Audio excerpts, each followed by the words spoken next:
Dizia Chesterton, a literatura é um luxo, a ficção uma necessidade. O que ele queria dizer com isso?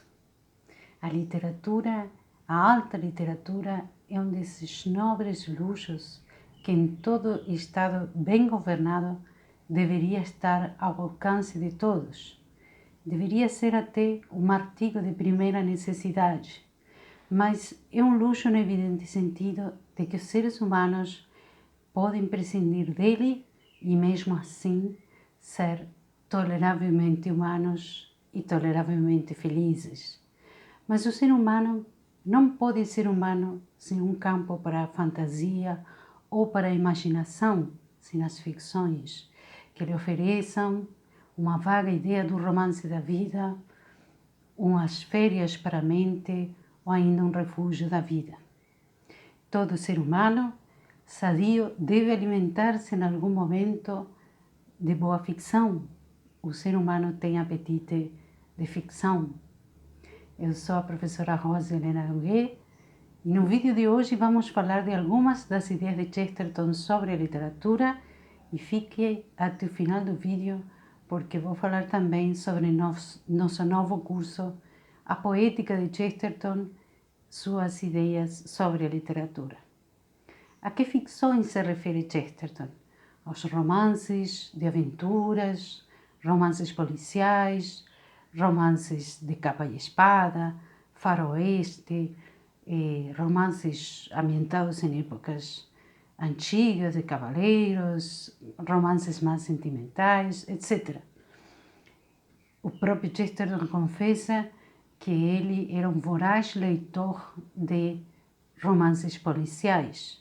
E na época de Chesterton, como depois também, esses romances se vendiam em séries intermináveis e geralmente com os mesmos protagonistas em séries intermináveis. Bom, mas esta ficção, embora não seja de alta literatura, não tenha uma linguagem poética ou, enfim, uma prosa poética, estas ficções, segundo Chesterton, oferecem algum alimento ao homem. Chesterton diz: os homens necessitam de casas para viver, mesmo que não sejam de sublime arquitetura, necessitam de conversas, mesmo que não sejam de fina oratória, necessitam de histórias, mesmo que não sejam de literatura erudita. Contudo, essa ficção, para Chesterton, se baseia num punhado de verdades evidentes, de verdades, de truísmos, de verdades universais. A vasta massa da humanidade, com essa vasta massa de livros populares, nunca duvidou e nunca duvidará que a coragem é uma virtude esplêndida, que a fidelidade é nobre, que as damas aflitas devem ser resgatadas e os inimigos vencidos devem ser poupados. Há um grande número de pessoas cultas, diz o autor, que duvidam dessas máximas da vida diária. Estes livros, estas publicações correntes e comuns, expressam as verdades sobre as que se levanta qualquer civilização. Pois é evidente que, a menos que a civilização se construa sobre verdades, sobre truísmos, absolutamente não se constrói. Essa literatura romântica não é especialmente plebeia, é só humana.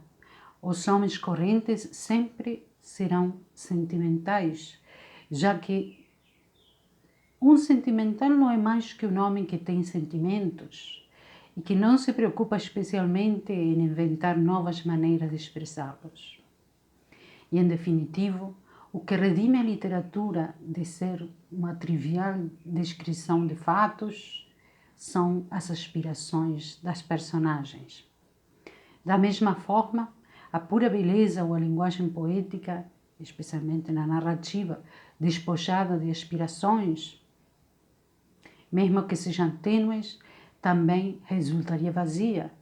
É necessário que exista um coração em algum lugar, uma pegada humana, uma aspiração, um gesto da alma. por tênue que seja. Mas para Chesterton, estas ficções também lhe dão ao homem uma ideia do romance da vida ou um sentido romanesco da existência. Essa necessidade geral, essa fome de ficção, está relacionada com as coisas mais profundas do homem e com o mais estranho que ele tem, que é ser homem e estar sem se propor a isso neste mundo. Essa ficção dá ao homem um sentido romanesco da existência, pois reflete a aventura da vida, os sonhos profundos, os ideais, as adversidades, as emoções e as descobertas. Fala frequentemente de um coração e de uma luta.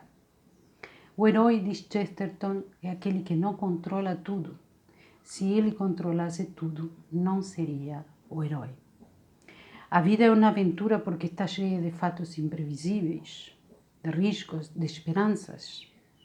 O instinto da aventura entre os jovens, diz Chesterton, é um alto instinto espiritual e moral,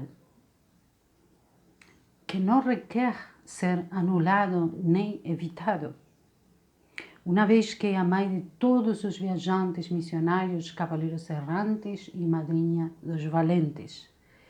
E creio, diz também, que qualquer literatura que represente nossa vida como perigosa e surpreendente é mais verdadeira que qualquer literatura que a represente como duvidosa ou lânguida.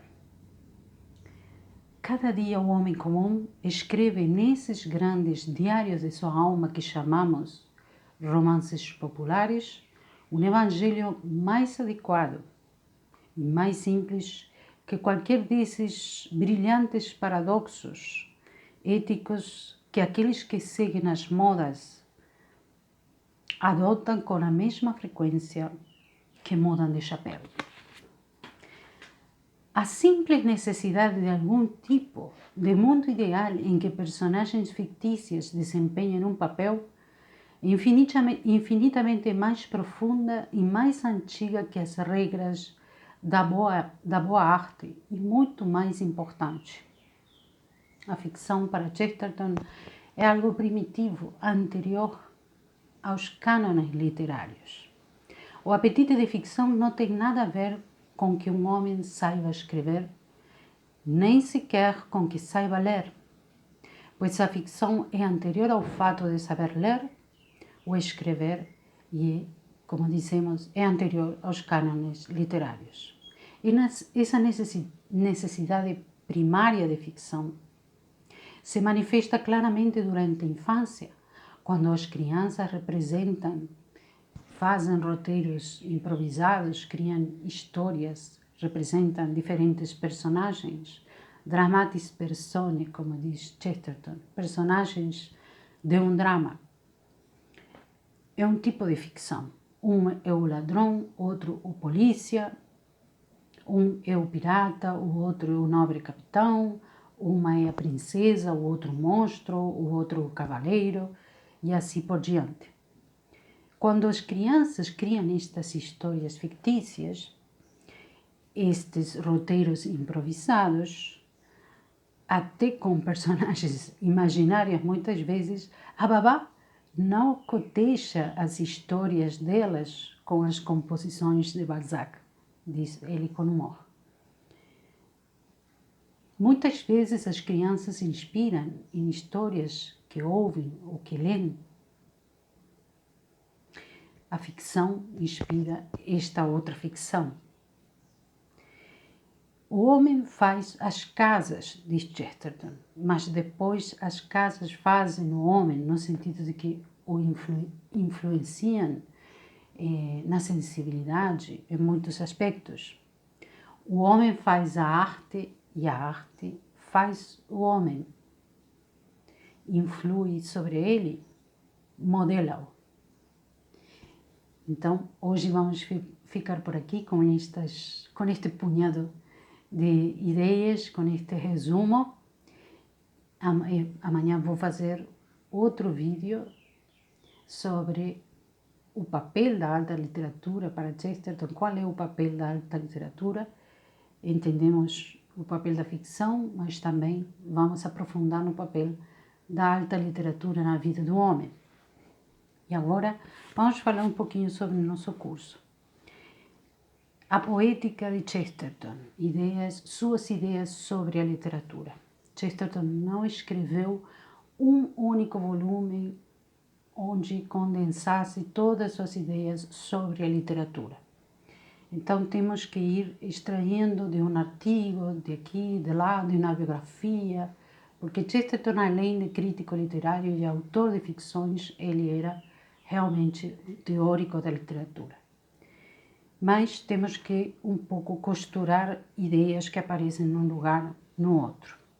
Falaremos sobre a natureza e função da literatura, algumas ideias gerais de Chesterton, as correntes estéticas do fim do século, da época de Chesterton,